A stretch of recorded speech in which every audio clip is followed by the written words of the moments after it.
En pratique, l'usage de la forme canonique sera toujours guidé en seconde. Voyons cela sur un exercice résolu. On vous donne une fonction f définie sur R par une forme développée. Ici, il s'agit de l'expression moins 3x², moins 12x, moins 13. Ça, on sait que c'est vrai et que la fonction elle est définie par ça. Première question, on vous demande de montrer que pour tout x, la fonction est définie par une autre expression, où on reconnaît d'ailleurs la forme canonique avec le a ici, le alpha qui vaut moins 2 ici, c'est moins 2, et le bêta qui vaut moins 1. Comment montrer cela? On pourrait se dire, tiens, on peut essayer de transformer ce que l'on sait en cela. En seconde, vous ne voyez pas trop comment vous pourriez faire. Aussi, on pourrait se dire, on peut partir de cette expression et essayer de retrouver ceci. Ça, on pourrait faire, c'est développer. Développer, on sait faire, pas de problème. Le problème, c'est de rédiger. On ne peut pas rédiger dès le début de la question que f de x est égal à ça, puisque c'est justement ce que l'on veut montrer. On va donc le rédiger ainsi.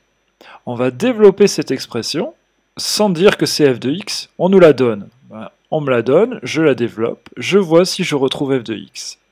Je développe donc en utilisant ici l'identité remarquable a plus b au carré, ça fait x au carré, plus 2 fois 2x, ça fait 4x, plus 2 au carré, ça fait 4. Ensuite, il me reste à développer le moins 3, je distribue le moins 3 dans la parenthèse aux trois termes. Ça va faire moins 3x², moins 12x, moins 3 fois 4, 12. Le moins 1, je le recopie. Il ne me reste plus qu'à simplifier l'expression, moins 12 moins 1, cela fait moins 13. Et si je regarde bien, en encadrant le début, ce que l'on m'a donné, et la fin, j'ai bien fait la démonstration que f de x était égal à cette forme qu'on appelle la forme canonique. Dans la question 2, par exemple, ici on peut me demander de montrer que f de x est toujours plus petit que moins 1. Alors ce n'est pas une inéquation à résoudre, il faut montrer que c'est toujours vrai pour tout réel x. Donc commencer à résoudre ça sous forme d'une inéquation, c'est une erreur. Il faut montrer que pour n'importe quel x, c'est toujours plus petit que moins 1. Le moins 1, on le retrouve ici dans la forme canonique, et c'est ça qu'il faut utiliser. On peut également utiliser le fait qu'un carré est toujours un nombre positif, puisque c'est la seule information que vous allez avoir ici. Comme un carré c'est toujours positif ou nul, cette parenthèse x plus 2 au carré, elle est toujours positive ou nulle. C'est quelque chose que l'on sait depuis longtemps. Si on multiplie par moins 3 à gauche et à droite, cela va donner moins 3 multiplié par la parenthèse au carré, plus petit que, puisque on a multiplié par un nombre négatif, et 0 fois moins 3, cela fait toujours 0. Il ne reste plus, pour retrouver la formule de la fonction f, en tout cas la forme canonique, à enlever 1 à gauche et à droite de l'inégalité, ce qui ne change pas le sens.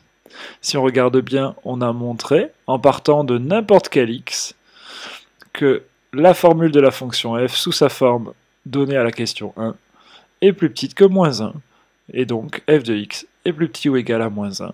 C'est exactement ce qu'il fallait démontrer pour n'importe quel réel x. La question suivante est plus classique, on cherche à résoudre f de x égale moins 1, donc là il s'agit bien d'une équation, en fait on cherche l'antécédent de moins 1. On remplace par l'expression canonique, puisqu'avec la forme développée on va se retrouver coincé dans la résolution d'équations.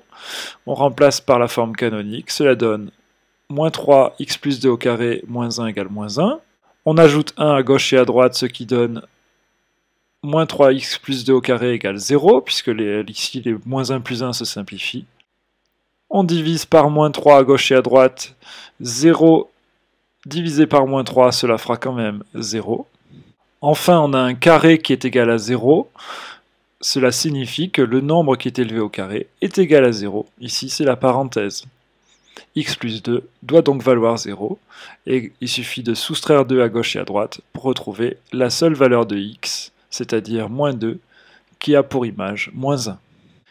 Dernière question, on nous demande de trouver l'extrémum de la fonction f. Alors bien sûr, c'est toujours la forme canonique qui va nous servir, et c'est surtout les deux questions précédentes. On a montré que la fonction f avait des images qui étaient toutes inférieures à moins 1, ce qui est essentiel. Et on a montré également que moins 1 a un antécédent, c'est le nombre 2. On peut le rédiger ainsi. le nombre moins 1 a un antécédent par f, j'ai même pas précisé que c'était le nombre 2, il suffit qu'il y en ait un.